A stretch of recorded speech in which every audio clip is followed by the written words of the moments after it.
All right, everyone, welcome. Good morning or good evening, depending on or middle of the night, depending on where you are in the world. Welcome. This is sort of an experiment. I've been threatening to do this for a long time, which is to say something like a Zohar lab, where just we take this newish edition of the Zohar, the Pritzker edition, and just kind of study it because I think that for a lot of people, the Zohar is a pretty intimidating text, and it is pretty intimidating. Um, it's very intimidating, and I thought that what we would do is just bring on my great friend and scholar Zevi from Secrets of Unity, and just sort of study one of these sections here from the Zohar. And at some level, I kind of picked it out of a hat, but at another level, I picked it because it's a at least an enclosed traditional pericope, and so at least then we're kind of studying something that it maybe has a narrative arc. I'm not sure if it really does. It remains to be seen. I don't. Who knows? Um, but as folks probably know, the Zohar is a really messy text in that it's not really one thing. There's a big section of it, of course, that's the commentary on the Torah, but then there are all kinds of zigs and zags that go all over the place inside of the text. So it's not like an internally coherent text in that way. It's more like a little library of sort of Zoharic literature that we call the Sefer Zohar.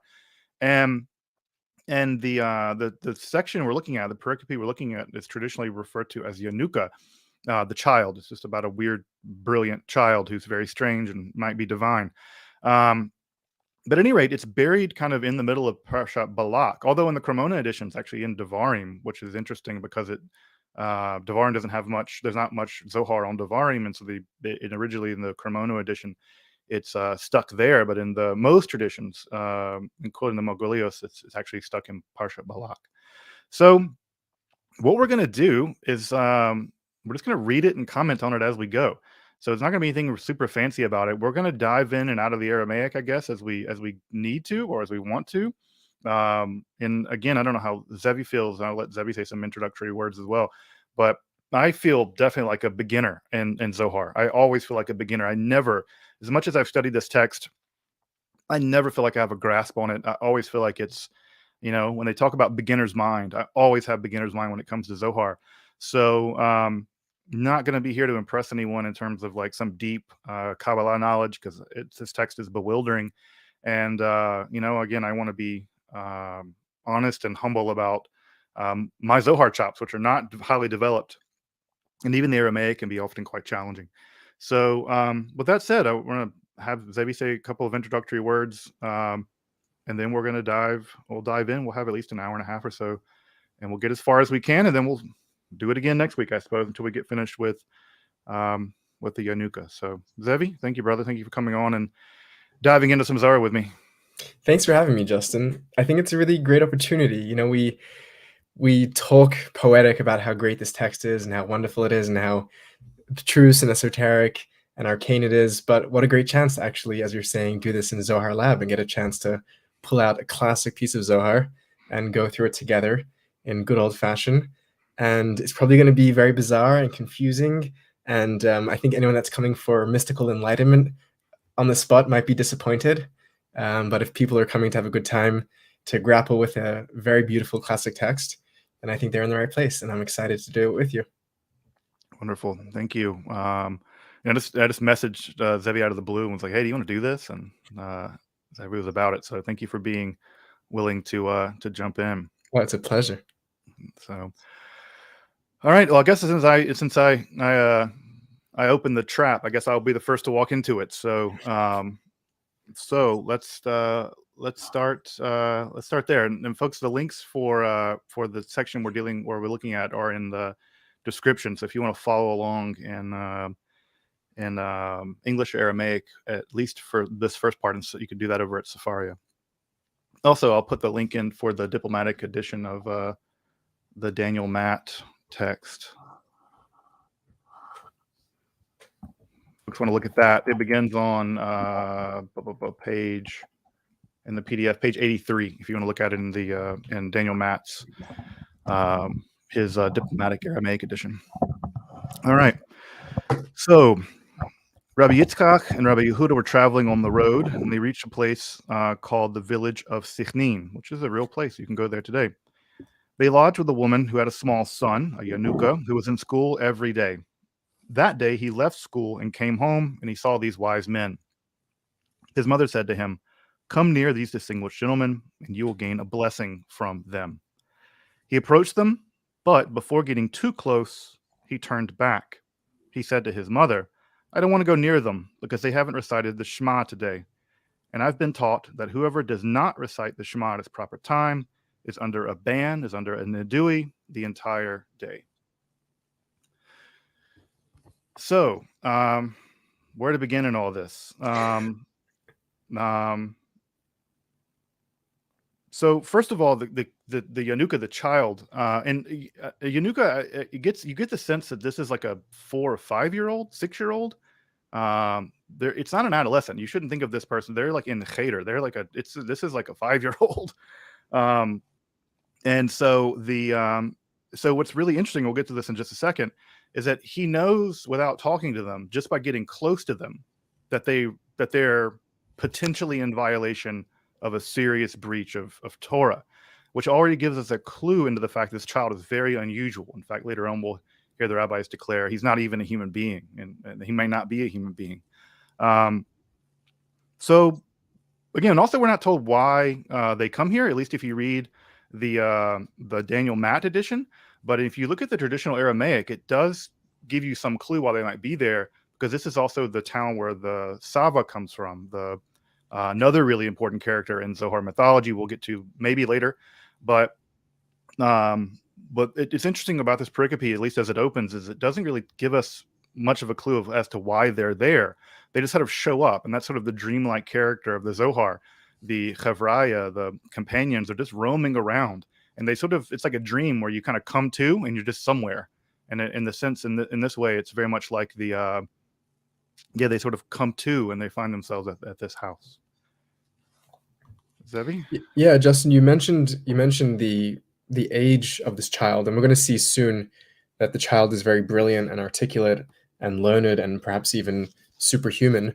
But the word itself, Yanuka, is not a typical name for a child. Yanuka is from the Hebrew yonek, which is to suckle, really. It's a very poetic description, actually, and it's a word which is quite important for the Kabbalists in their relationship to the divine energies, that they're suckling from the energy. So there's something already poetic in the very name that he gets here in the section. And as you're saying, we're kind of just thrown into this very quick setup, and we have our characters, and we're on the road running already, where we land with the wheels spinning. Keep going. Yeah, I think we continue. Yeah. So they heard this, and they raised their hands and they blessed him. That's a pretty impressive thing to do, to bless someone who's basically just condemned you. Right. To a ban. Their reaction is not immediately defensive. Their reaction is to bless him. And they said, "Certainly so." Right. So they admit they haven't said the Shema, but today we were busy with the bride and groom, who did not have what they needed and were delaying in their coupling. It's a great translation. There was no one making an effort on their behalf, and so we did. And so we didn't recite the Shema. And the justification here is a classic justification from the Talmud. Whoever is occupied with the mitzvah is exempt from another mitzvah. Specifically, the Talmud mentions who is able to not have to say Shema, depending on if they're mourning or if they're a bride and groom or what have you. So they said to him, "My son, how did you know that?" Right? How did you know? And he replied, "By the smell of your clothes, I knew when I came near you." And they were astonished. They washed their hands and broke bread, and we'll start back there again. This is already the first thing I think that it's a really important a glimpse into the nature of this strange child, is that he can judge them by smelling them. And for folks who know some Tractate Sanhedrin, you'll know that that's a trait the Messiah has. That the Messiah is the only character, and in Jewish lore, to my knowledge, Zevi, that is able to detect sin through smell. Right. He's Mereach V'dayin. He's the one who smells and judges. Yeah. Yep. And so this is clearly, again, the text is, and it's funny because Matt doesn't mention this in his notes either. This seems like a really I mean, I don't know, really important skill this child has.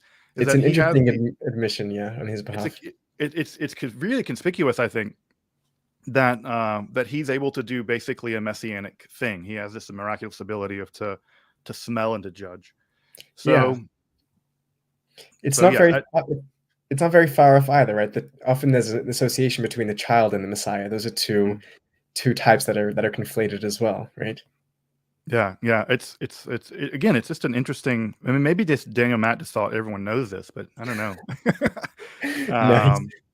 But it's interesting because he can smell it on their clothing. He's not smelling it on their bodies.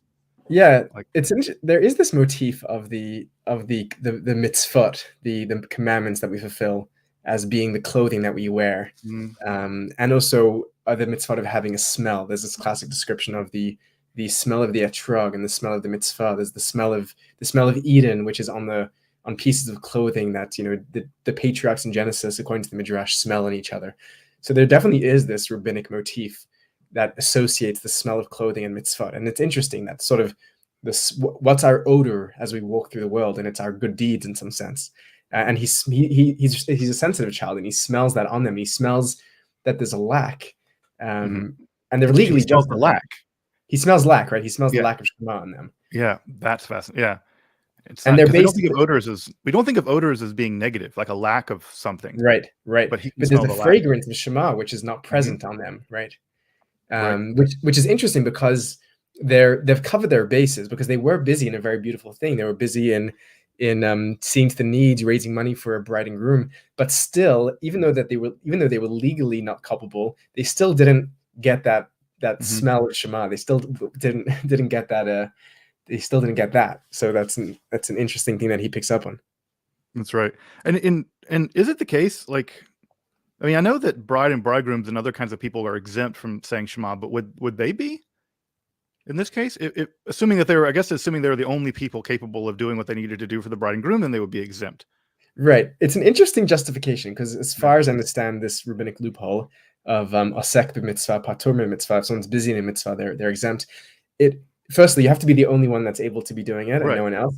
And it also has to be so consuming that you cannot stop to do the mitzvah. And saying Shema seemingly is not too much of an obligation. Like, you can take 2 minutes and say Shema, and that either means that they were really, really full to the brink, or for them, saying Shema was more than a 2-minute activity. If they were mystics, it would have been, an hour of meditation before and after, and they couldn't do it properly, so therefore didn't do it at all. Perhaps that's what's happening here. Or bride and groom, it's maybe it's the sod of the thing, right? The bride and groom aren't a human bride and groom.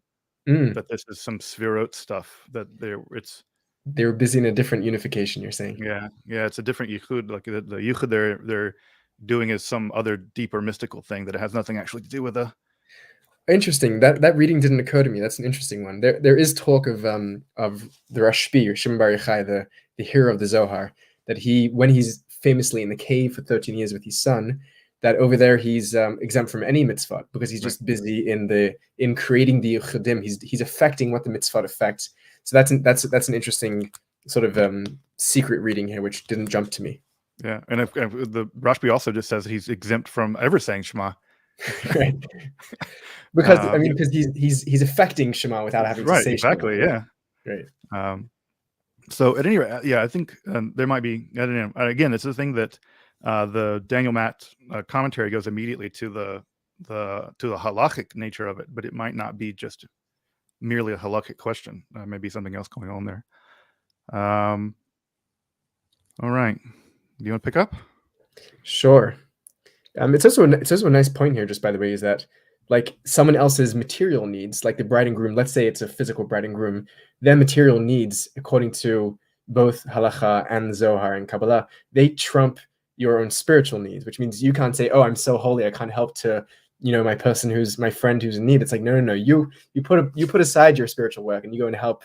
There's a phrase amongst the Hasidim that the physical need of the other is your spiritual concern. And I think that's a beautiful point here as well, which is just kind of between the lines. Yeah, and again, I think it's exactly right that they're not mysticism. The mysticism of the Kabbalah is really grounded. It's grounded in the mitzvot, and here the mitzvot of assisting a bride and groom is just that weighty. Yeah, absolutely. All right, so we're gonna see how this kind of neat themes here that move from one to the other, and we're gonna move now into this theme of hand washing and what hands mean, and we'll see that open up. He replied, "By the smell of your clothes, I knew when I came near you." They were astonished. They washed their hands and broke bread. Rabbi Yehuda's hands were dirty, and when washing his hands, he blessed before washing. Right. So customarily in Judaism, anytime we're going to be breaking bread, we wash nitzilat yadayim, and there's a bit of debate about the order of that. Do we bless, then wash, wash, then bless? And over here, we're informed that Rabbi Yehuda blesses and then washes.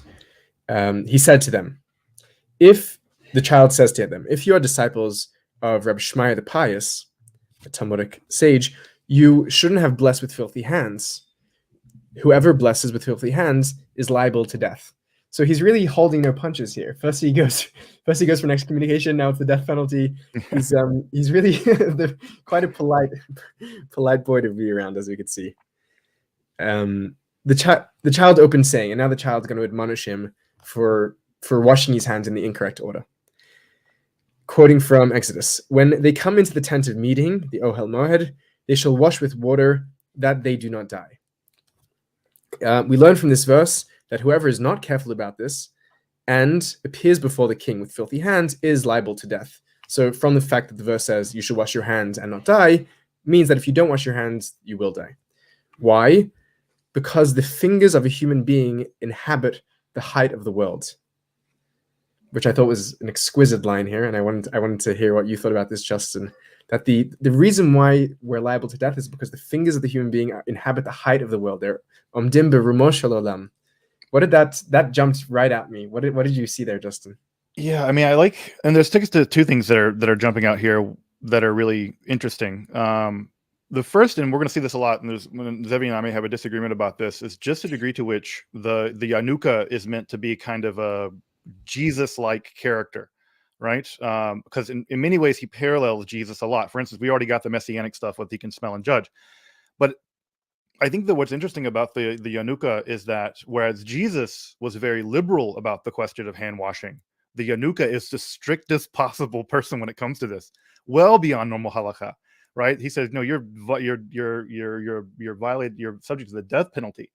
So it's interesting that he becomes a kind of anti-Jesus in that way. We're introduced to him as a kind of a messianic character, and the issue of Shabbat and the issue of hand washing were divisive issues between Jesus and the Pharisees of the day. I guess to jump to the line you were talking about, the fingers of the human being inhabit the height of the world. There's two things that jump out to me about that. Is that one, his hands were dirty because he was doing the mitzvah of helping the bride and groom, and so it's that at some level it's a really righteous dirt, but still has to come off before you transition. And also again, just how extraordinarily strict the Zohar is when it thinks about halakha, and the reason why it is that strict, right? We sometimes think of mysticism as being a little bit kind of hippy dippy liberal on the rules. The Zohar is anything but that when it comes to Jewish law, halakha. And also the connection between the 10 fingers, of course, and the 10 sefirot, right? Especially the middle finger, as we'll see in a minute, that this is a core idea that in many ways our hands are the hands of God, and that we are, depending on how we use them, we can use them for righteous ends, and we can use them for sinister ends. And that idea that these are the sefirot and they're literally bodily attached to us is an amazing idea. Yeah, there is a beautiful thing there, the sort of the reflection of the microcosm, the macrocosm, the as above, so below. And for the Kabbalists, as you're saying, it's a very, very embodied interpretation. It's the human body, which is the body of the divine, and the mitzvot, reflecting the limbs of the divine. And it's interesting. We're gonna see what's happening here with the fingers, and we're going to see how they're connected to this threat. Maybe I'll read one more paragraph, and then we'll reflect. There's a certain finger on the human hand, the finger that Moses raised. It is written, you shall make the bars for the dwelling, 5 for the bars of the one side of the dwelling, and 5 bars for the boards of the second side of the dwelling, referring here to the tabernacle, the Mishkan, in the desert when the Jews were leaving Egypt. And it is written, and the central bar in the middle of the boards, running from end to end. Exodus 26 through 28. Now, if you say that the central bar is another one, not included in those five, not so. Rather, the central bar is one of those five. Two on this side, two on that side, and one in the middle. The one in the middle is the central bar, the pillar of Jacob, mystery of Moses. Mystery. Yeah, of course.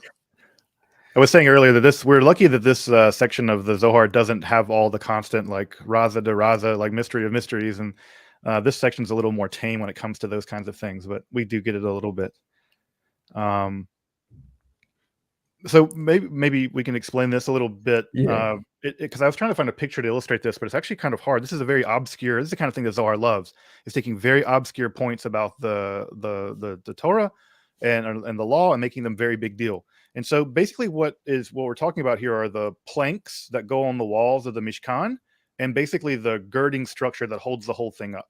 And so there are planks aside from the east wall. That's the one that the Kohanim enter into. That's covered with a it's like a sheet. But the rest of it is actually built up of these kind of like IKEA planks that you can kind of take apart. And I think what's interesting, they're made of acacia wood and they're covered in gold. What's really interesting about this, I think, in a lot of ways, is that the middle plank is given the priority, but it's also the one that it holds the whole thing together, and it's also hidden. And it's interesting that Hashem told them to cover it with gold, despite the fact that it would never be. You never see it when the Mishkan's actually built standing. It holds the whole thing together, and yet it's completely invisible. And there's something about the power of that the thing that is the most important is also the least visible. That's an interesting. Yeah, that's a nice point. Just to step back here a second, the Mishkan, the tabernacle, was built as a portable temple, and they would travel based on the appearance of the divine clouds and basically moving on a whim, sometimes staying for many years in one place and sometimes moving very briefly. So it had to be built in a way that was portable. So the poles that went along the side, they were connected through these beams, 5 in total, and according to the Midrash, the middle pole plays a central role, excuse the pun, and plays a miraculous role, right? Because the other ones, they run from one side to the other. The middle pole miraculously bends around the corner, right, all the way, right? Which naturally is impossible. It's wood coated in metal, but there's a very special and lofty place that this Bereach HaTichon, this middle beam holds. And what he's doing here is he's drawing a correspondence between the fingers of the human hand and the Bereach HaTichon, the middle one, which is going to be the middle finger, which he calls the pillar of Jacob, mystery of Moses. And I think what we're seeing here right away is the sense that the Kabbalists think very laterally, that they create these associations. So the finger, the pole of the Mishkan, Jacob, Moses, and we're going to see why he's making that parallel. He's going to see why he's running that pole between these various ideas in just a second. Right. And it is a beautiful connection between the Sfirot, the Mishkan, and the human being. That, like, in many ways, how they're connected that way. Like, yes. Like there's a connection, there's a metaphysical connection, because we think of the Mishkan as how the Israelites were mediated by the Kohanim, the priests, and they mediated for God. But here it's a continuum, that they're actually right, at some level deeply metaphysically connected. The middle finger is metaphysically the same as the Sfirot, and the middle finger is connected literally metaphysically to the Mishkan. I love the idea that, again, for them it's all one big web of connectivity. Yes, yeah, it is a beautiful vision, and that point is true. That already in the Midrash, I believe it begins this association of the parts of the human body with the parts of the Mishkan. That the pillars represent the ribs, and then we have the lungs as the coverings, and then the heart is the altar.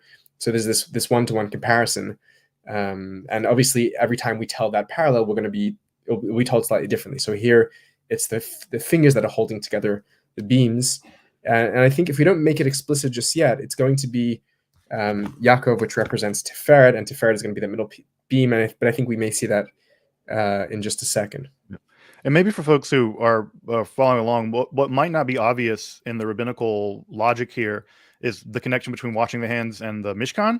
is that once the temple was destroyed, the Mishkan becomes the table, right? The temple becomes the dinner table. And so everything that one was obligated to do in the Mishkan, at some levels, the rabbis reproduce at the dinner table. Basically, the dinner table becomes a sacred site, the core of the home.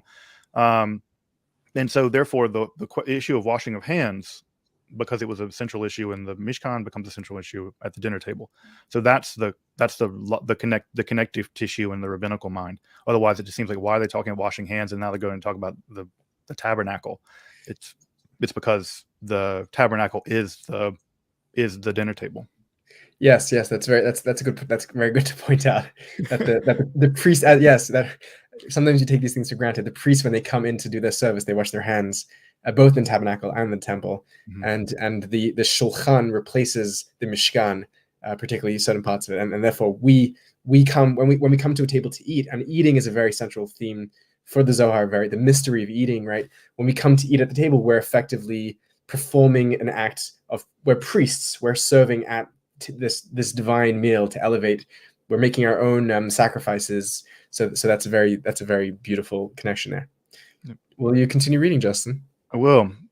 So corresponding to this, 5 fingers on the human hand, with the central bar, the middle, the greatest, and the highest of all, by which the others are sustained, right? So you can see your middle finger is the longest of them.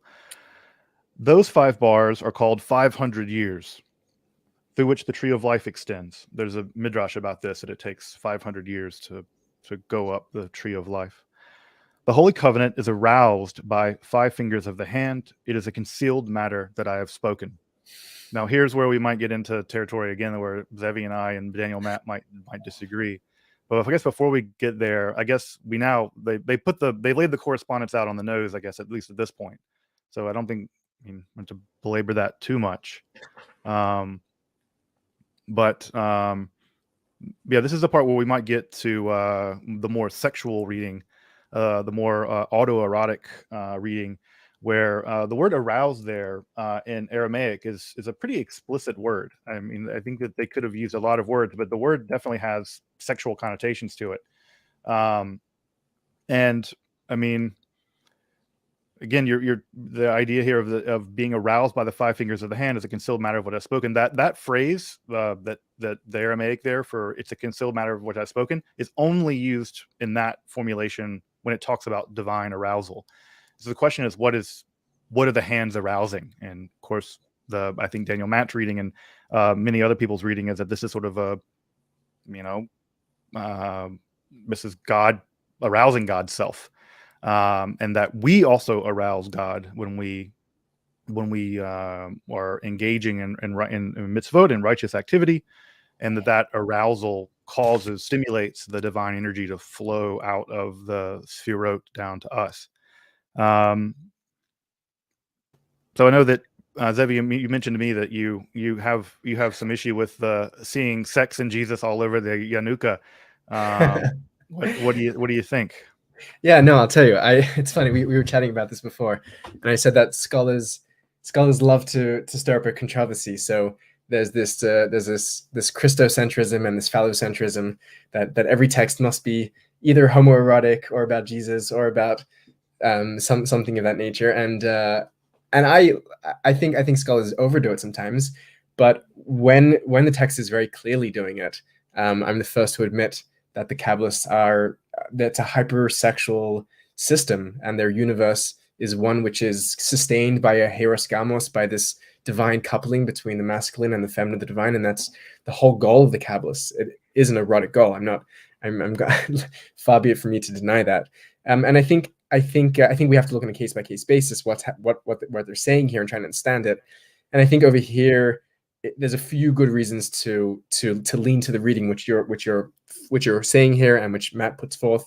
Also, the Holy Covenant is a not so much coded word for the bris, for the circumcised penis. That is the way that it's referred to in Lashon Kodesh as the Ois Bris Kodesh, the Holy Covenant.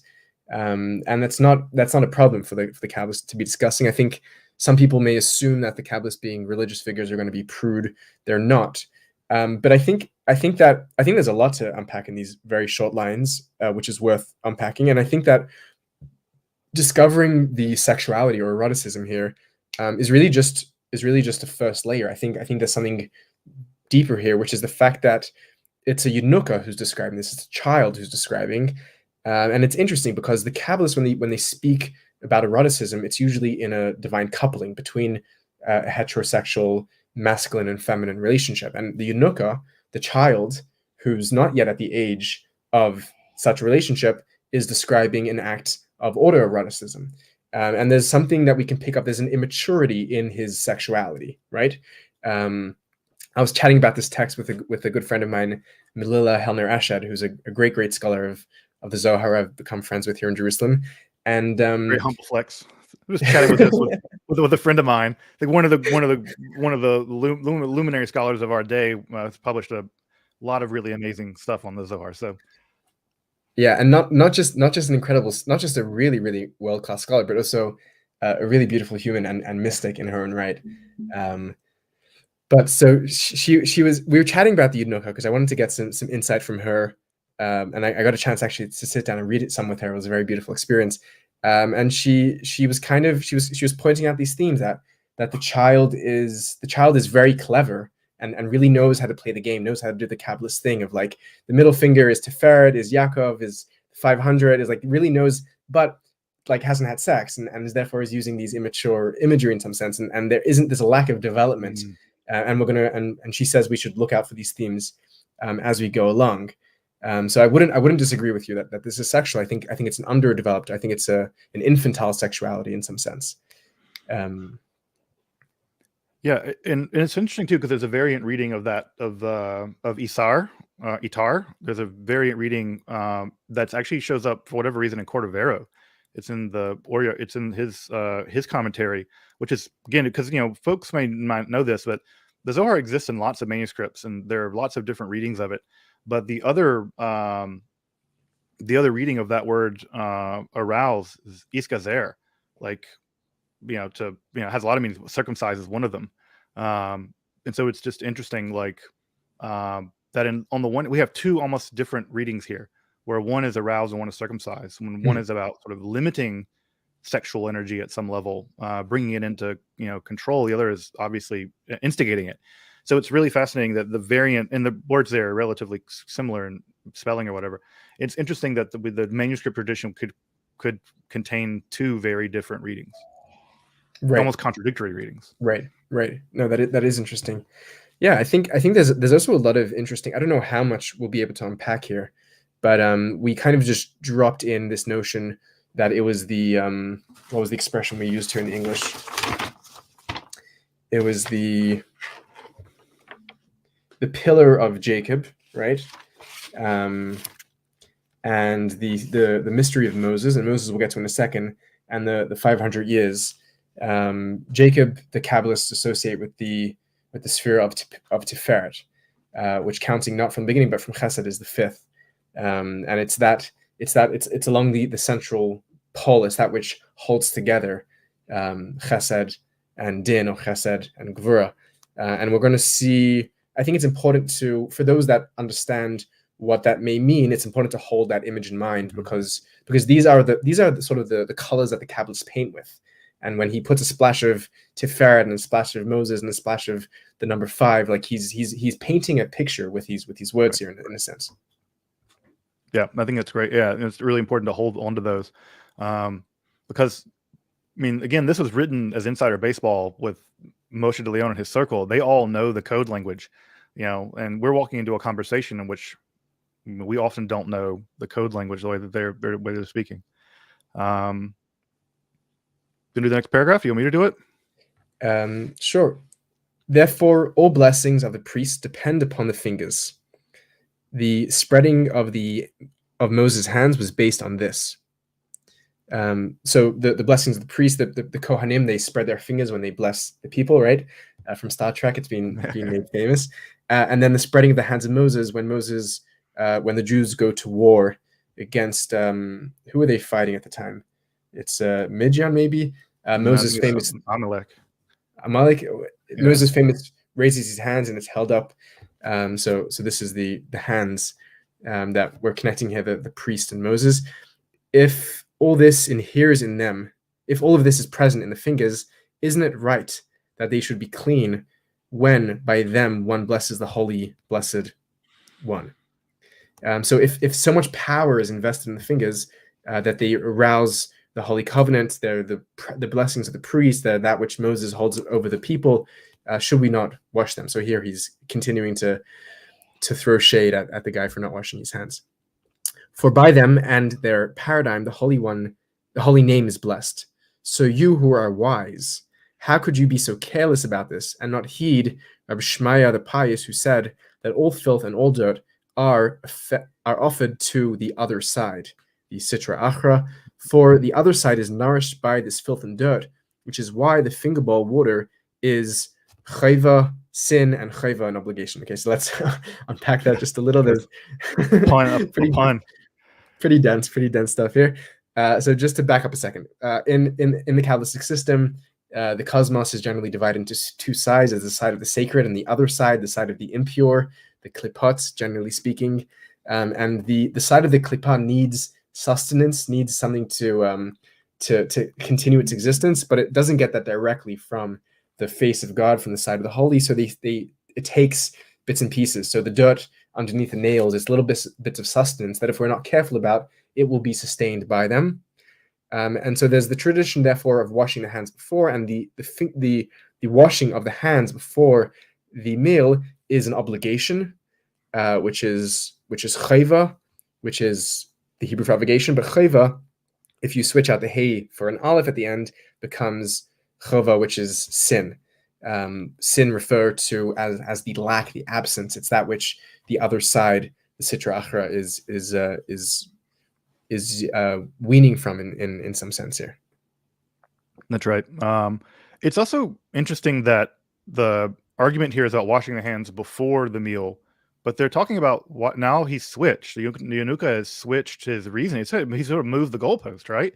Because the finger bowl water is about the Mayim Achronim at the end of a meal. Right. And so it's interesting that, like, yeah, I mean, we're going to talk more about that in a minute, but I feel like he's bait and switched us. The question is what we do at the beginning of the meal, not at the end. And it could be the case at the end of the after benching or whatever, that is also, because isn't the case in your tradition that the finger bowl water is even removed from the table? Yeah. It's like that impure. Yes. I've seen, when I was in yeshiva, I remember them taking it away, and I was like, because I've seen people keep it on the table, and I'm like, wow, because it's for the klipot, like it is impure. But it's interesting. Yeah, he switched, and it's a fun pun, chova and chova, that the writer's switching between Aramaic and Hebrew to make the pun work, which whatever, it's Zohar. But I don't know. What do you think about that move that now he switched? Yeah, it's an interesting one. I think part of something to observe here, the Zohar has a real power of narrative that it can pull us right into the story. But I think it's worth observing here that the story is being set in a certain context. And the context of that story is this meal at the home between these, bizarre group of characters that have this cast that's been pulled together. So if the meal is now going to be a central thing, we're going to be playing around between the blessing before the meal, the blessing after the meal. And it's funny because he did that very smoothly, that he pulled it over me as well. And I didn't notice that either, because there's obviously the washing before and the washing after. But the bowl is after. I think there's perhaps an element here for, as we were saying, for the Kabbalists, where there is this very natural, like, lateralization where if two things are connected, like energetically or symbolically, they have no problem like moving between them. Right. It's like they're dealing in a realm which is sort of atemporal, where it's like, it doesn't, like, did this happen before or later? It doesn't. There's a famous line that the rabbis use, right? That there's no before and after in the Torah. Ein mukdam u'muchar. So maybe that's what he's tapping into here. Like, he feels that energetically or symbolically there's an affinity between the two, and therefore he has no problem bouncing back and and really like slapping back from one to the other, because this whole thing is one big slapdown. It's like, Right. even this thing he says, you who are wise, how could you be so careless? It's like calling them wise is not doing them a compliment. Like he's doing that to rub it in. No, for sure, for sure. Yeah, and it's interesting. I mean, again, this is where my like brisker Litvak mind, is always operating. I'm like, hold on, like this is not the same thing anymore, and it's just I cannot get into that like the Zohar mindset where like yeah, I know that there's no early no late in the Torah, whatever. That stuff also makes me crazy. But here it's like like he's making an argument, and I'm like, yeah, you might be right about when to say the bracha for that, but now you've switched and it's a whole different mitzvah entirely. But I don't know. It's the kind of things that jump to my mind when I'm reading this stuff. This is interesting. I mean, do you know of anyone who, based on the Zohar, would say the bracha after washing their hands? Would do it the Zohar way? We all say the bracha. I mean, when I wash for bread, I say the bracha after washing my hands. As far as I know, that's mainstream practice. Yeah. It's interesting. There was a debate about it in the Middle Ages. I wonder where the other side went. Yeah, I mean, so there's a debate when it comes to all mitzvahs, all the way back in the Talmud, of do we make the bracha before the mitzvah or after the mitzvah? And there are some cases, and almost all the cases, we make it before. Overly asiyasa is the Talmudic phrase. But it's a very, I mean, it's like a very part of the beauty of the text is that they're playing with 1,000 years of rabbinic debate and of midrashim and of this and that. And what we're trying to do here between the two of us is to bring those things that are beneath the surface up to the surface. But this is a classic debate that bothers the rabbis for pages of Talmud, of do we bless before or after? So it's like he's making it as if like they were just ignoramuses, that they just went and watched the other way. But it's like, no, they were following one position, and he's saying, no, you guys should have been following the position of the other one. So it's an inter-rabbinic discourse that he's engaging in here. Right. And I wonder if the Middle Ages, they did do it differently. I don't know if this is an indictment of how, because the Zohar is very self-conscious of the lack of piety on the part of its fellow countrymen. I mean, that's the thing they lament constantly, is no one wears tefillin anymore. Like they're always, and therefore they make tefillin the biggest deal possible. And so I wonder if it's just like, again, this is not just the Yanuka, shading on these rabbis, but also shading on the practices of medieval Spanish Jews, or the laxness thereof. I don't know. Yeah, I mean, in some sense, the whole attitude of the Yanuka, this is another point which I have to give credit to Melilla for. The whole attitude of the Yanuka of showing up these greater rabbis is in some sense a personification of the authors of the Zohar, who are these new, creative, very bold, imaginative authors who are smacking back against the rabbinic establishment with this really wild, imagery and this lateral exegesis, and in some sense, this whole like it's a polemic against the old rabbinic establishment, and on behalf of this young wonder child, and in some sense, they're writing themselves into that role. That's a great point. All right, I guess I'll continue. Go for it. Of course, what we constantly get. They were astonished and could not speak. They're writing a very strong, very real straw manning the opposition here. No, for real. So, and it's funny because immediately after it says they could not speak, Rabbi Yehuda speaks. Again, I just love how the Talmud, it's like, and they couldn't speak, and then they did. Once they caught their breath, it took them a minute, but they came back. They came back with something clever. Yep. So Rabbi Yehuda says, and it's interesting, right? Because he doesn't offer a counter argument, right? He says, my son, what is your father's name? Right. It's interesting that we don't have them clap back against this for whatever reason. At some level, they're admitting defeat. Well, that's when they're saying they could not speak. That's them having no response, right? Right. So they've lost the argument here. The Rabbi Yehuda says, "My son, what is your father's name?" And the child was silent for a moment. And it's interesting now he's silent. We have both of them exchanging silences. He rose and he went to his mother and kissed her, and he said to her, "Ima, mother, who are these wise men were asking me about father? Should I tell them?" Which is interesting because she's in the room. One gets this, they're eating, right? So in the sense that you would think they would all be in the room, and yet the Yanuka goes over and like tells his mother what clearly she should be hearing, I think. Yeah, But anyway, yeah, so yeah. the wise men are talking about Father. Should I tell them? And she replied, "My son, have you tested them?" And he says, "Well, I have, and I found them lacking." I tested them and they did not come out looking good. Right. And also they're sitting there. Yeah, yeah, yeah, Like, so you yeah. again, I love the you're trying to imagine the scene, right, where the Yanuka is sort of, I don't know, clearly the rabbis know they're lacking because they just got astonished and were shut down. So it's interesting again, like the Yanuka is sort of saying the obvious, but I guess it's to help the reader. There might be two other there might be two other possibilities here. One is more terrestrial and unfortunately a bit misogynistic and patriarchal. The other is a bit more spiritualized. The first ground level reading is that very often women would not participate in where the men were breaking bread. The women would be in the kitchen. So there is a real possibility that he's actually standing up and going to the kitchen where his mother is, which is unfortunate reality, but we're here to speak. We're here to warts and all. The other possibility is, of course, when we say mother in the Zohar, where we're referring to the great mother, the mother who we kiss, the Shekhinah, Yeah.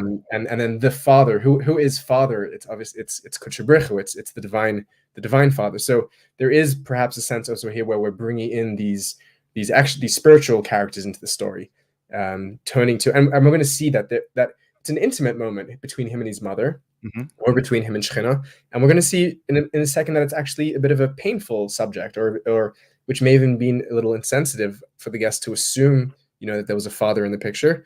And I think we're going to see a moment here which I think is really a very tender moment in just a second. Between all the banter and between all the slaps that Eunuch is giving, there's also a child here, right? And I think it's good to remember that. Right. Yeah, and again, that other higher level, right? That if this is Shekhinah's son, again, that has that kind of, we have the father, Ima and Abba, and the Yanuka, and you're like, this is again like, Right. I'm not sure if this is like again like parodying the Jesus stuff, because again, this is people have to remember at the time, this is when the cult of Mary is really getting its foothold in Spain. Really, I mean, in many ways, I think that scholars have rightly pointed out that Shekhinah is sort of the Jewish answer to the cult of Mary at some level. And again, I think that the Trinitarian reading of this is it's especially when we get to this next section, it's a little on the nose. I set myself up for that one. I mean, but it's overdetermined, right? Like everything else in the Zohar. It's not like it's one thing. What's happening here is always happening at like 6 different levels. Sure. Yeah. And while the Mary, God, Jesus stuff is happening, the rabbis are also the writers of this are doing lots of things at once. Yeah. And so if it is that, it's highly overdetermined. It's certainly not just that. It's not merely that. Yeah. Part of the beauty here, of course, is how many strata they're playing at simultaneously. And I think we're trying our best just to pull bits and pieces from that. But I mean, people spend an entire life with a section of the Zohar like this. So, and hopefully we'll be able to show why that's a legitimate, pursuit because of the depth and complexity, and particularly beautiful when we have these characters that we're now engaging in. Right. And just playful. I love how playful this text is. It's very comedic. Yeah. So his mother whispered to him, and he returned to them. Now it's great that we don't actually learn what she whispered to him. I love that. Yeah. Like we get again the text just like it's messing with us. It's like we're reading a secret, the secrets of secrets, and then the text tells us that the Shekhinah whispered something to the Yanuka, and we don't get to find out what it is. And he says, "You're asking about father. You're asking," and again, I think that this is a place where Abba is far better. That they should have left it. The father makes it sound so Victorian and 19th century. I think Abba really, leaving it as Abba makes it feel much more tender, like you said. So you're asking. It helps so that they don't write my father or our father. They just say father. It's like it's a bit more bold and out there. Yeah, and they do capitalize it. And so again, like the editorializing, Matt's editorializing clearly he's also flagging to us that this is not just some regular old dude. So you ask about father. Well, he's departed from the world. And whenever holy pious ones are traveling on the road, he drives the donkey behind them. If you are exalted holy ones, how could you have missed him? following you as a donkey driver, a taya. They're using an Arabic word here. But right from the start, I saw who you are, and now I see through you. I love that. I see right through you. For father never sees a donkey and fails to goad it from behind to bear the yoke of Torah. Since you weren't worthy enough for father to be your donkey driver, I won't say who father was. This is real shade. Yeah, yeah, yeah. He's Like, laying it on thick. yeah, this is real shade. So maybe we can say a little bit more about this. So what folks may not know is that there is another pericope that's sort of the companion to Yanuka, Sava, the old man donkey driver, and it's the exact same setup. The Chavraya, the companions are on the road, and donkey drivers, of course, were kind of the lowest of the low in the medieval world and ancient world. And this donkey driver does the same thing that the Yanuka does. It outwits the Chavraya. And again, it also turns out the donkey driver is not a donkey driver. It's some kind of and it turns out that, and we don't even learn in the donkey driver never mentions the Yanuka. If you read the section on, I don't think it does. And the Sava, if you read that pericope, it doesn't mention having a son, which is interesting and weird.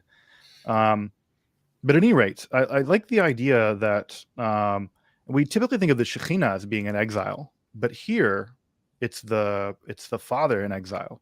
It's the partsuf, I guess, of Abba and Ima, of Abba that's in exile. So it's interesting that he's not in the world, and then immediately it talks about how he's in the world.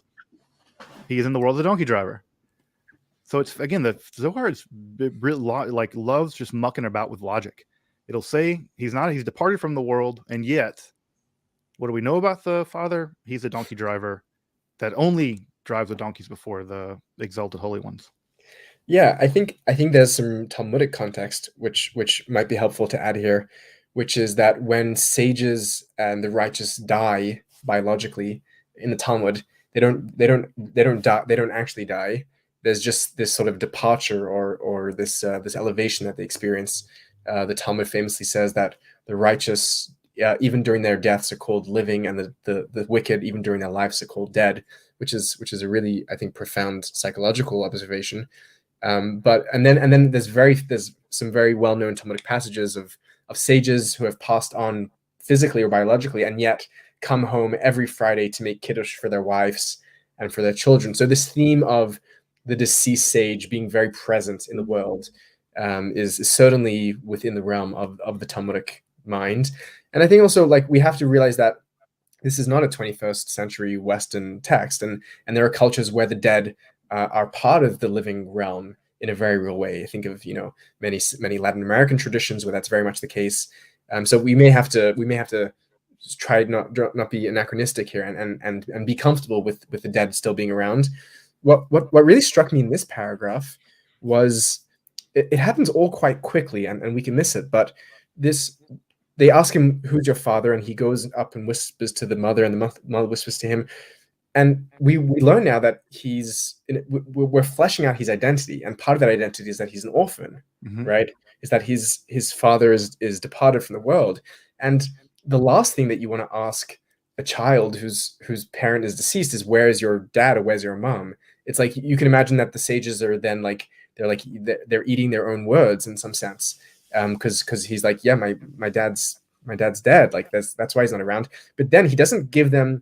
There's this sense where he doesn't, and maybe I'm sort of trying to read his character here, but he doesn't allow them to sit in that guilt, or allow himself to sit in that vulnerability, and he smacks back. It's like, well, my dad's dead, and if you would have been righteous, you would have seen him. Like, got you there. And maybe I feel like listen, this is my own reading now, and I'll admit that, but I feel like there's a sense where he's trying to cover up a painful part of his own identity, which is the fact that he doesn't have a father, by saying, "And who are you to you wouldn't see me anyway." There's a bit of a sense that I hear pain in this slapback here.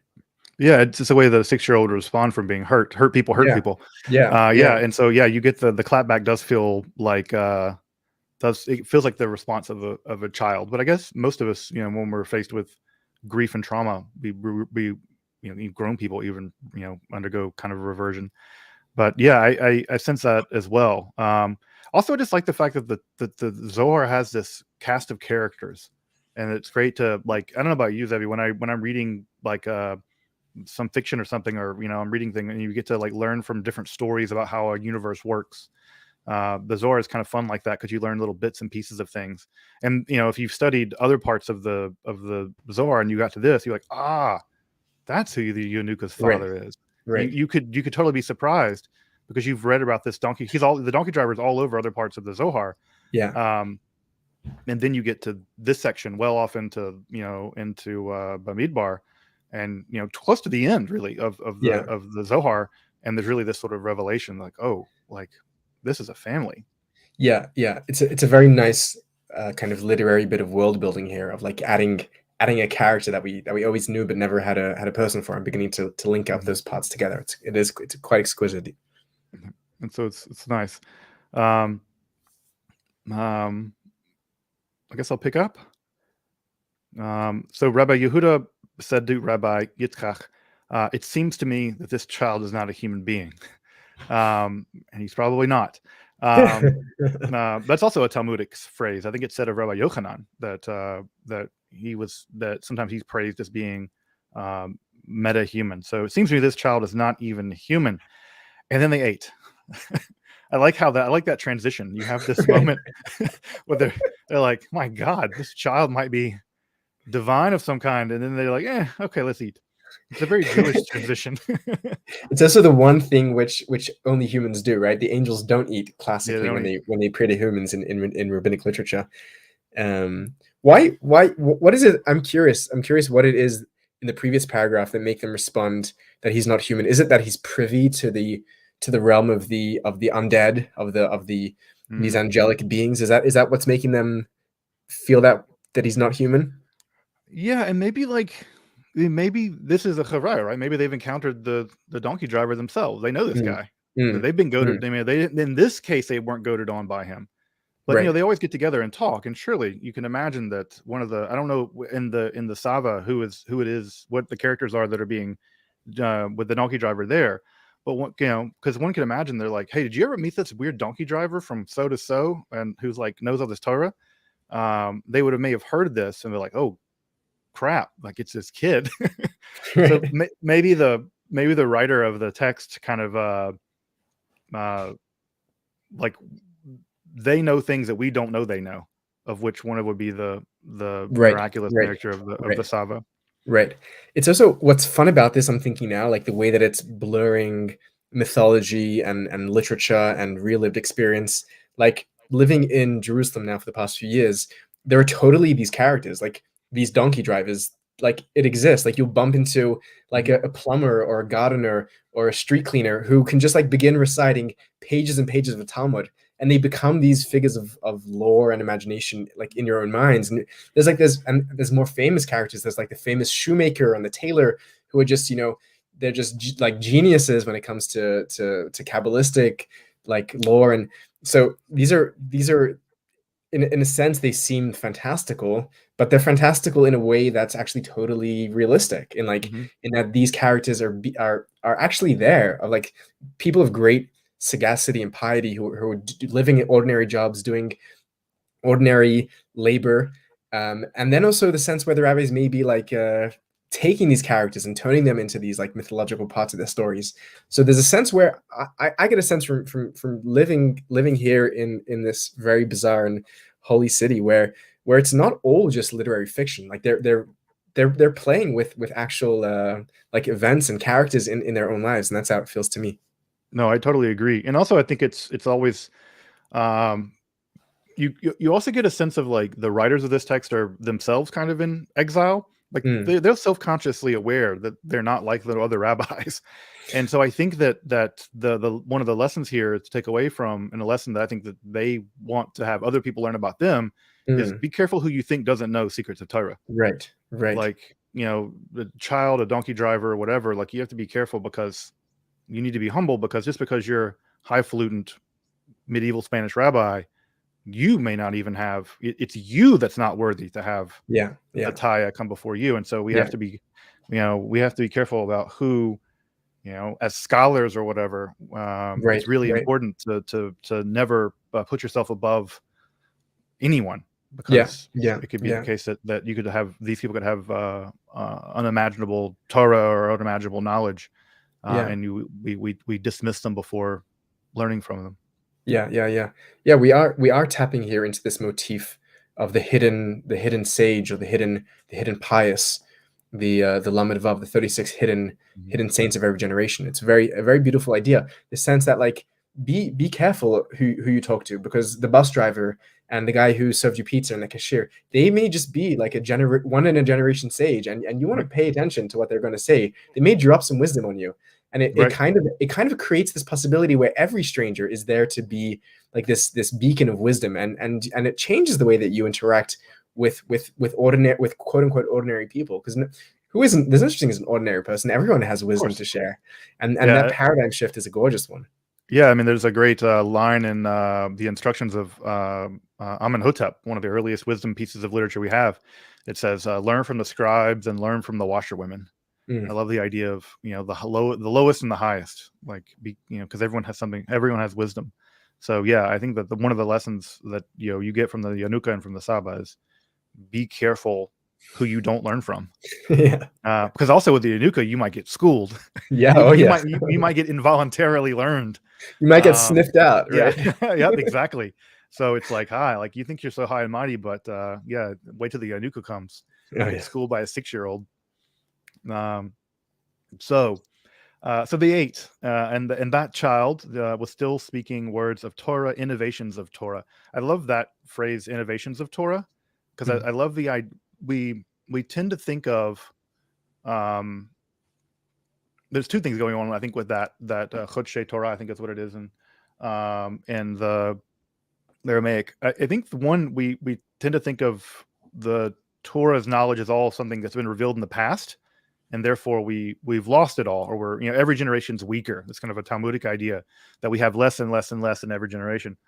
But I like how the Zohar is self-conscious about that. Like this is an innovation of Torah, and it's putting in the way that you talked about with Malila, saying that this is sort of the Yanuka, sort of the self-consciousness of the Zohar itself, that he's innovating, he's doing innovations of Torah, right? And this is it at some yeah, level. So I yeah. love that. It's like breaking the fourth wall. The text. It is the thing that he is doing. You are reading Right, it. right, right. This act of us writing the chidushim about the chidushim is the innovation itself. Yeah, Yeah. there's a very big fourth wall break. I mean, it's also, I think, it's this notion of the rabbis, of the this sort of strange tension and dialectic between the fact that, like, we're getting worse as we go on, this Yeridat Hadorot, this sort of this degradation of every generation, and then this beautiful Talmudic phrase of Kol Mash Tamid Vatik Atid Dehit Chadesh Nitzna the Torah the Moshe Missinai, that anything that a future student is going to innovate was already given to Moses. It's Right. like this very beautiful rabbinic paradox that the Kabbalists are they're milin chadatin atikin, they're new old words, right? It's because you cannot really innovate something, or else it's not part of the canon. But if it's not part of the canon, but it needs to be innovated. So this beautiful dance between that which always was, and yet it's the words of Torah and innovations of Torah, and they're Right. both there in that line together, which is gorgeous. Yeah. I love that.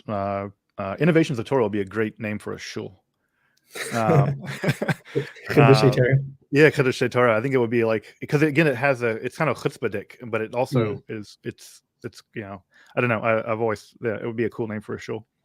There's also Um, there's also a sense where the Kabbalists, in the project as a whole, and you see this definitely in later writers, and then in the Hasidic movement, where they not only are they creating innovations of Torah, like little tidbits and little innovations, but there's the sense of an entire new Torah, which is from Jeremiah mhm. 31, I think it is. Torah on the heart. Right, the Torah of the heart, and in Yeah. sense that the project is to re-articulate a Torah, and they have different coded names for it. It's the Torah of Atzilot, or the Torah of the Tree of Life, but this is the project that they're engaged in, and it's a very, very self-aware and very self-reflective, and we see that unfolding in front of our eyes. Yeah, and again, I like the idea that not only is the canon not closed, but it is actively being innovated. Right, That being written, that yeah. Yeah, it's really being written. It's a very different sense of what counts as scripture. And I love that. One of the arguments I've made is that liberal Jews, progressive Jews, have abandoned the Zohar as scripture. Mm, And I'm mm. like, no, this is absolutely scripture. Like, I mean, I don't know if I heard you say it in my breath, because it's like we're doing it more academically, but like I say the bracha for studying Torah when I study this text, like, because this is, for me, I would think of it as just as much canonical, even though I find it crazy. It's our crazy. So, so they were eating and speaking of words of Torah and innovations of Torah, and they finished eating and they began to bench. Right? They say, "Come, let us bless." And he said to them, and he said, "You've spoken well for the whole." And this is the first time he's given them a compliment. This is the first time that and again, it's the most, but it's funny because this is just the opening lines of the benediction for benching. They're Yeah. doing something they would have done 1,000 times before.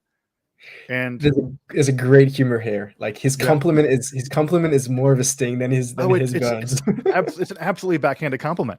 It's such a backhand. It's like finally you did something right. Finally, you finally said it right. It's like they're doing the most routine thing possible. Yep. And it's like, wow, well done, guys. It's so funny. Like again, this is what people, I think, what people should realize about these texts is that they're super sacred and mystical or whatever. They're also hilarious. Yeah, it's absolutely just great literature. Yeah. And I don't think there's any contradiction for the Kabbalists. I don't think there's any contradiction between the humorous and the holy. No. One of the names for God in Arabic, in Islam is the humorous, from what I understand. Yeah, I mean, it has. I mean, again, it's like I said, it's their. I love the humor here.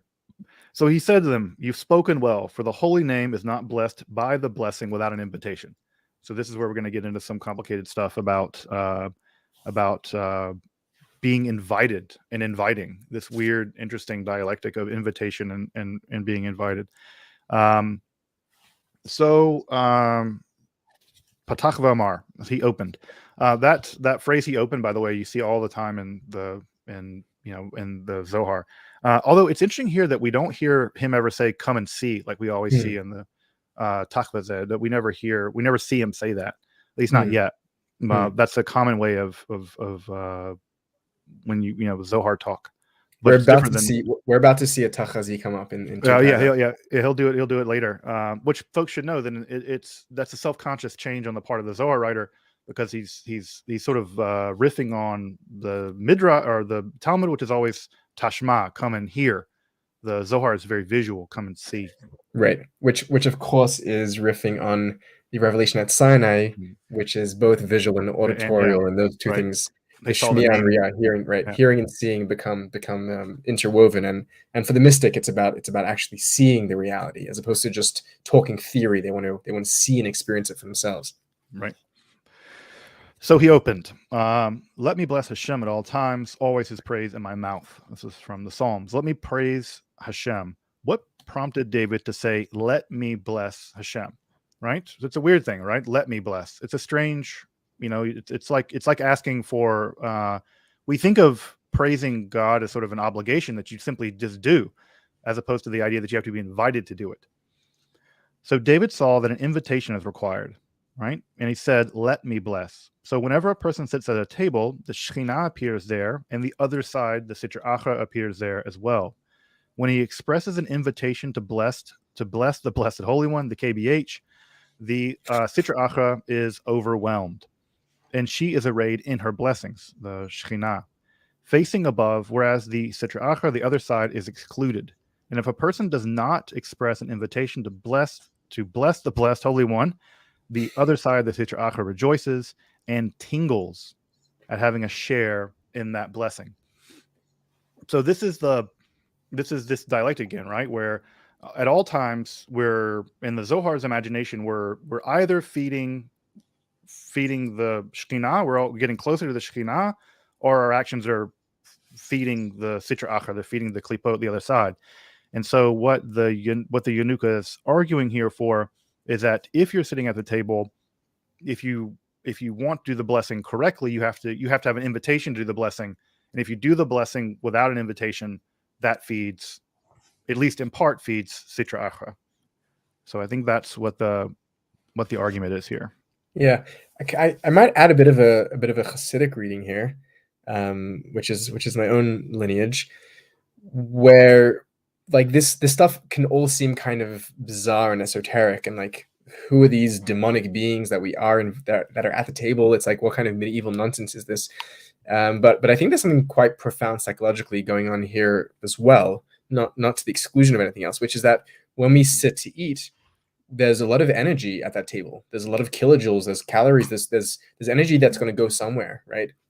And the question is, what do we do with that energy? And that energy can basically go, for the Kabbalist in this soft dualism, it can either go to a holy purpose or it could go to an impure purpose, the energy that we're consuming. And what allows us to take that energy from our consumption and bring it to the holy side is not just, so traditionally just making a blessing would be consecrating, designating these things now for the holy. But I think what the Kabbalists may be saying here is that when the act of blessing itself becomes so routinized, becomes routine, then it's no longer a moment of mindfulness of saying, okay, now I'm going to be eating for the sake of doing good with this food. And therefore we need to like add a new layer of mindfulness, which is to say, okay, well, guys, we're going to be blessing now, like Havlan v'nivrech, and that is like setting the intention. And there's a sad irony, because any time that you add something that becomes canon, it again becomes routine, right? And you need to keep adding. It's like, okay, we're now going to say that we're going to say that we're going to say that we're going to bless, right? But the sense of, I just wanted to open up a psychological possibility of this, the other side and the holy side, where it's like, no, these are actually very real questions that could even be considered seriously by someone who's an atheist or agnostic. It's like, what do I do? How am I setting my intention with the energy, with my time, with my efforts, with my money? And I think there's something that's very true here. Yeah, and I like the idea that of I think in the logic of invitation, what they'll get into in just a minute, the idea that how like the idea of being invited to bless. I like that idea. And there's, again, I think it's in Pirkei Avot, right, where they said that that back in the day, the ancient Hasidim would wait and they would meditate a whole hour before engaging in prayer. I always say that my davening is just that hour. I never get to the davening. That's not true, but yeah, I love the idea of invitations, and the idea of invitations obviously opens up the conversation in a bigger way in just a second. And the Yanuka says, right, you might say, why is there no invitation for the other blessings? Well, the object over which one blesses is itself an invitation. I like the idea that the things that we are blessing are inviting us to bless them. Yeah, beautiful. It's a beautiful idea that when that they link this, right, and we'll get to this more in a second, right? The idea that that objects around us it's sort of Spinozistic, right? In a Kabbalistic way, they have this sort of inner dynamism that they want to be blessed, that they're inviting us to bless them. It's a lovely idea that the world wants to be holy. It's funny you say Spinoza, whose name means blessing, right? Baruch Benedictus. Yeah, but I love the idea that there's sort of a conative drive in the Kabbalah for things to become holy. Right, for things to be blessed. Yeah, their very presence is an invitation for blessing. Yeah. It's a really lovely idea. So yeah, we get to come and see. There we go. Come and see. Tachazeh. So yeah, we get our first come and see. Come and see it. So if someone says a blessing over fruit, that fruit itself is an invitation, and he says the blessing over it, and the other side has no share in it. Before this, when that fruit is in the domain of the other side, one does not say a blessing over it. That is written, it shall not be eaten. This, folks may this is a halakhic thing that folks may not know, that there's a period of time, it's 3 years, right? That when fruit is growing on a tree, you're not allowed to eat any of the fruit off a fruit tree for the first 3 years or 4 years. 3 years. Debate about 3 years. So that the fruit for the first 3 years is in the domain of the other side. So like if you plant an apple tree, for the first 3 years, those apples belong to Sitra Achra. Right. It's referred to as Arla, is the biblical term there. Right. And it's funny because this links us back to the earlier conversation around the foreskin. Correct. Because they're the it's the language of like it, has the foreskin on it. There, same with the language of circumcision earlier. Correct. Yeah. Arel is the shorish, the source of that word is uncircumcised, is unready, which is interesting as well. This idea of the Yanuka in many Kabbalistic and now Hasidic circles, we don't cut a boy's hair until they're 3 years old, Right. Which is known as the upsharon. And I mean, I didn't have my hair cut until I was 3. The sense that it's not ready to be brought into the world yet. Right. It's there's still some sort of unconscious other side force that's over it, and that applies to the agriculture as well. It's not a very well known Jewish agricultural law, but it's a fascinating one, and I think that there's a lot of very beautiful sort of earthbound wisdom that exists in these precepts. And it's also interesting. It belongs to the other side. Like I always like the idea that the klipot can't be starved. It's not fair to completely starve them. They have to have their share too. Yeah. Now you don't give them more than they should, and you have to give it to it appropriately. It's Job, right, is famous for having deprived the Sitra Achra completely. Right. And so like you're not allowed to deprive the Sitra Achra completely. They do get their share. Yeah. It's just about the appropriateness of their share. Correct. Yeah. So yeah, I've just always liked that idea that the Zohar doesn't think of evil as a thing that should be. It doesn't think of it as a privation, the way that Neoplatonism does, and it doesn't think of it as something completely to be obliterated. It thinks of it something that it's a necessary part of reality that will be redeemed, but it can only be redeemed if it's there. A necessary evil, right? It is. Yeah, I was gonna mention this earlier when we were chatting about it, about the fingernail water that goes to the other side. In that we do give it the sustenance in the form of the dirt under the nails, which is we want to feed it, but we don't want it to be strong, so we don't give it any meat. We just give it a bit of dirt here and there.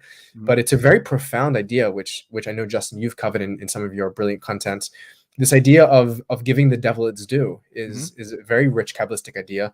I think perhaps the strongest motif, one which you've discussed, is the Seir LaAzazel. It's the goat which is taken off during the high holidays during Yom Kippur, and taken and thrown off in the desert, or whatever that term means. a bit of a strange term.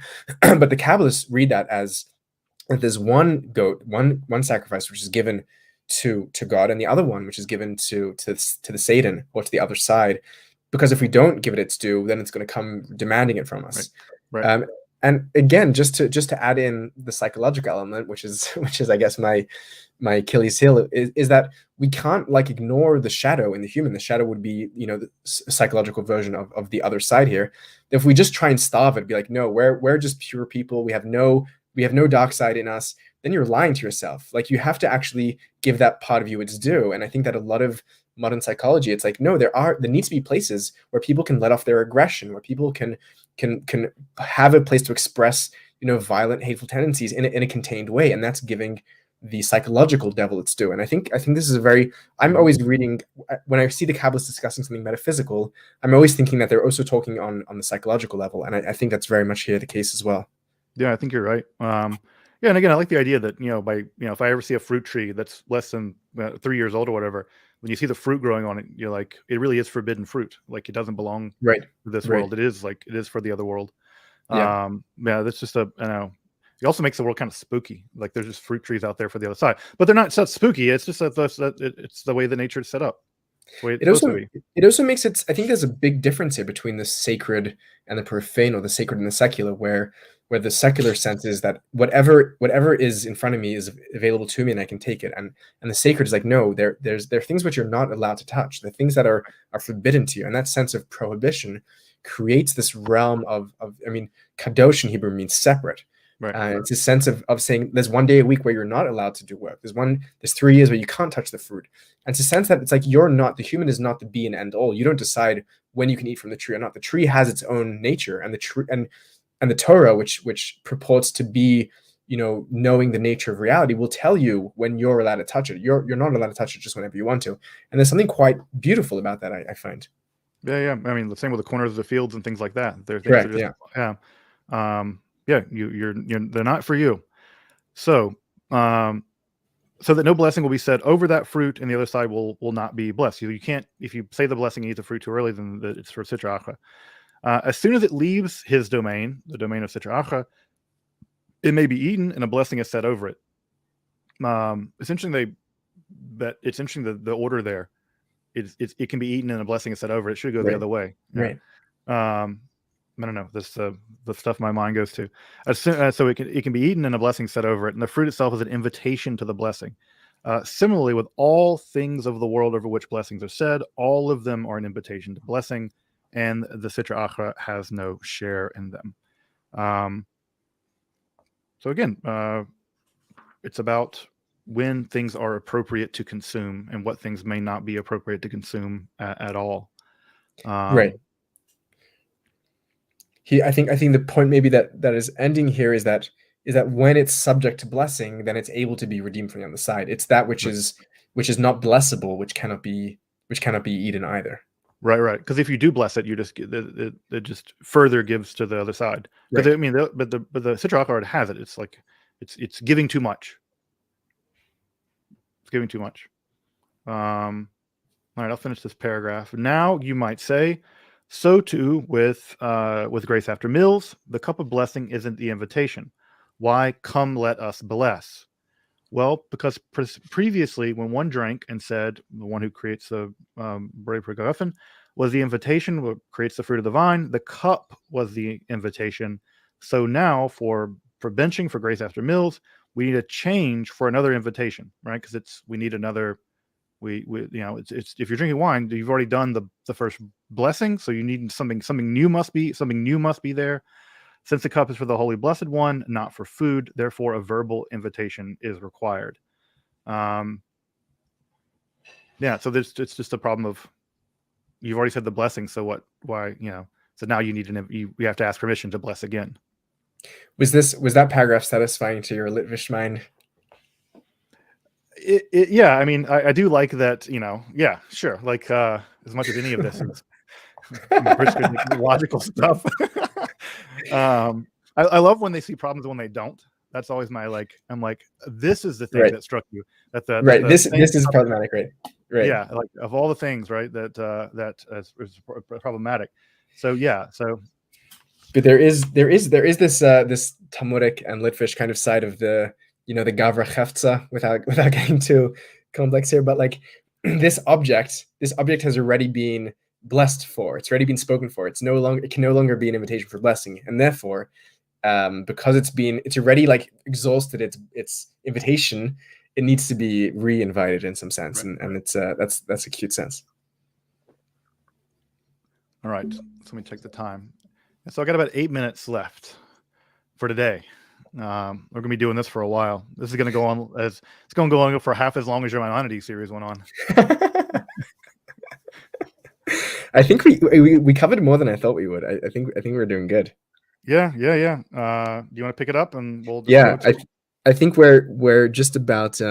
This is the end of a section, and then it's going to be entering onto. We're going to be returning to the question of the bars and the Mishkan, the tabernacle that we opened up earlier. We're going to see themes begin to reconnect. Now you might say, continues the Yenuka, continues the child, let us bless him of whose bounty we have eaten is the invitation. And blessed is he of whose bounty we have eaten is the blessing.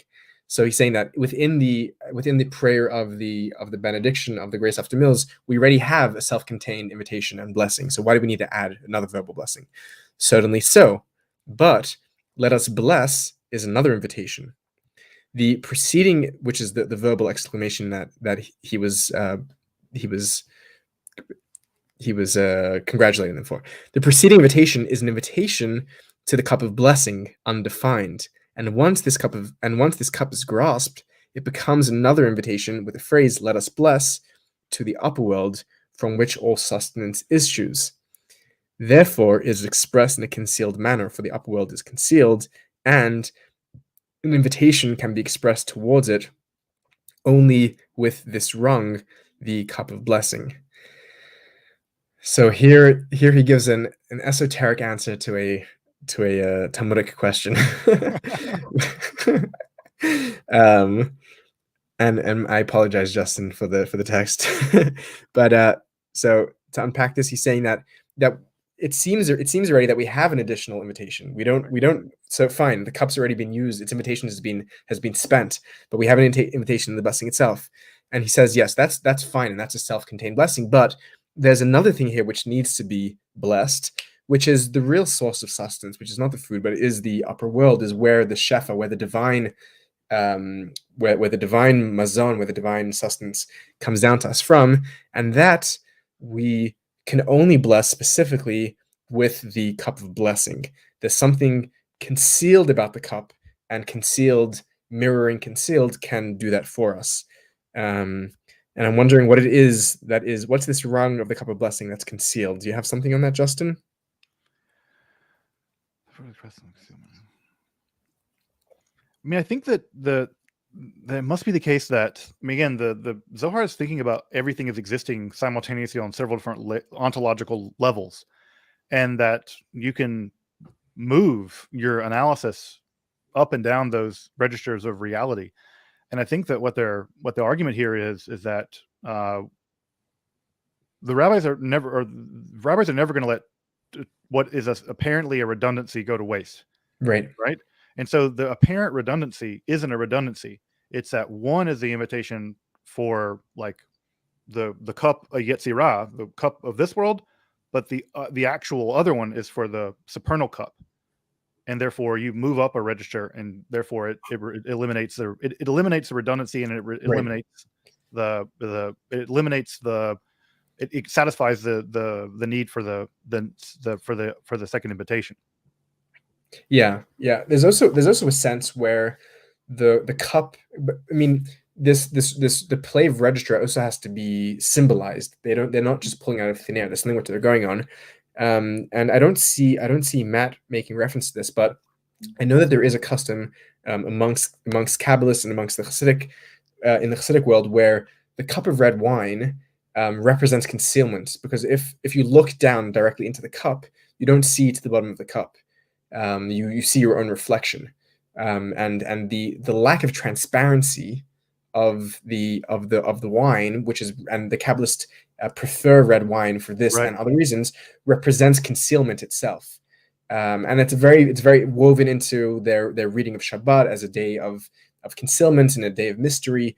So perhaps there's something of the motif that the hiddenness of the cup represents the hiddenness of the upper realm itself, where you cannot see past the heavens into the celestial realms. I know there is, and this is also just taking a gander at it, but I know that there is, until today, there's a Hasidic custom to look down into the Kiddush cup to see the darkness in one's own reflection when we recite the Kiddush, and that may be at play here. Then it's also filled to overflowing, right? That's also as well, right? Which represents the divine, the upper realm, which is overflowing. So there's that. That has to be what they have in mind. Is that, again, it's the two worlds are mirroring each other. Correct. You can imagine the cup, the celestial cup is mirroring the earthly cup, and that both are overflowing and both are concealed. Yeah, I've always known that about the Hasidic people, that you guys prefer red wine. I mean, but in a pinch, would white wine do? Yeah. White wine is like, as long as like the bracha is hagafen, then it's wine, and wine is wine. Yeah. But for the Hasidic and Kabbalistic mind, the symbology is so rich.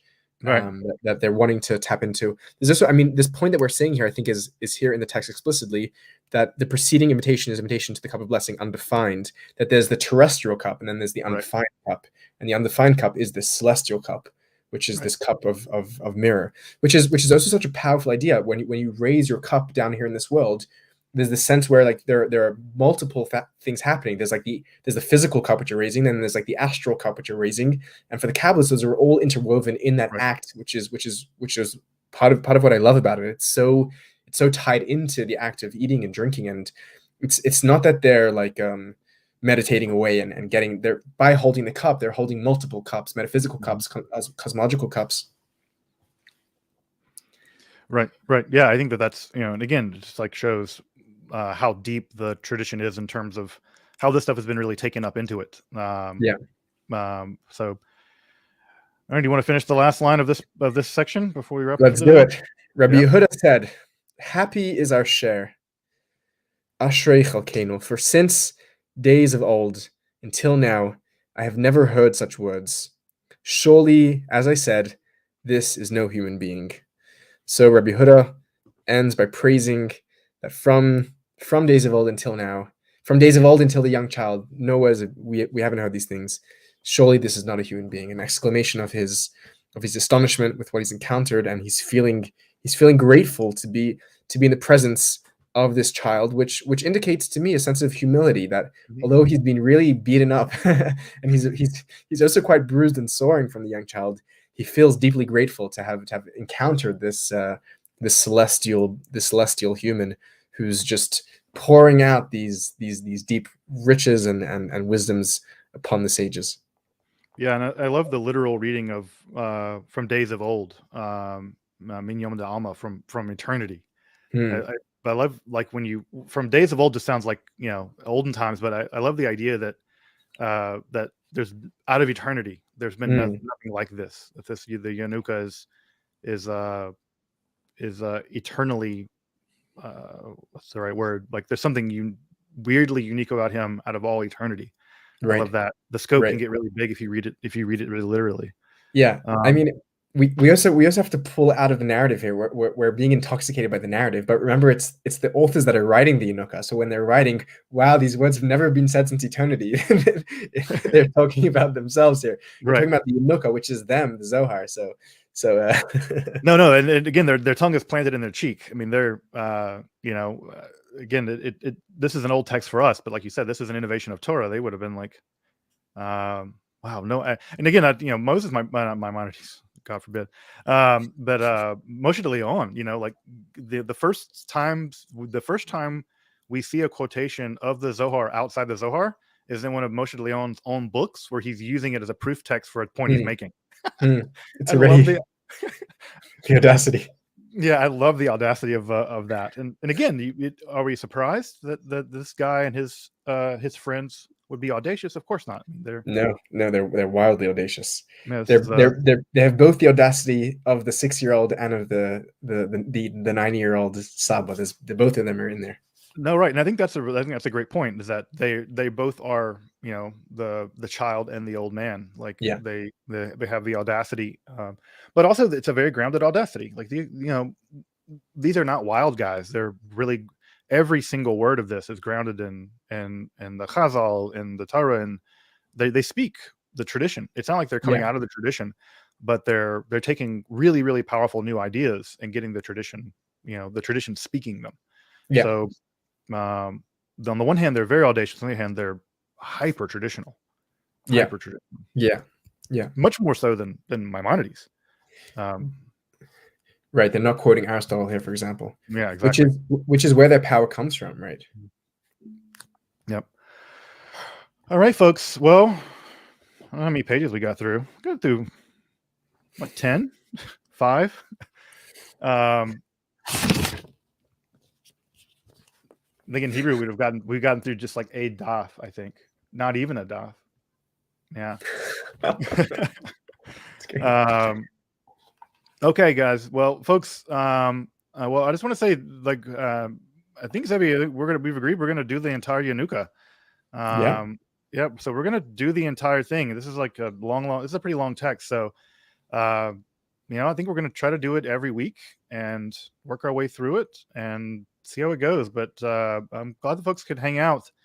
And I think at one point you had like over 300 something people watching two weirdo guys chavrusa on Zohar. But I really appreciate the folks came out, and I hope that folks come back and we'll continue. We're really, aside from doing it in Aramaic, which would be, I think, much too challenging for myself, but this is the text. This is what I think. This is a pretty classic glimpse into the wit and the depth and the genius of the Zohar. So it's a fun text, and we have like 90 more pages to go. So at least in the Daniel Matt. So yeah, hopefully see you guys next week. Does that have any concluding words? No, just thank you, Justin, for tapping me into this awesome opportunity to converse with the text with you. It's a real shame because being a content creator, I don't get much time to learn for myself, and the only way that I get to sit down and learn is if it's content, or it's like contentified in some sense. Yep. So I hope this counts as some Torah learning, and it's a great pleasure, and I'm very grateful that you pulled me into this.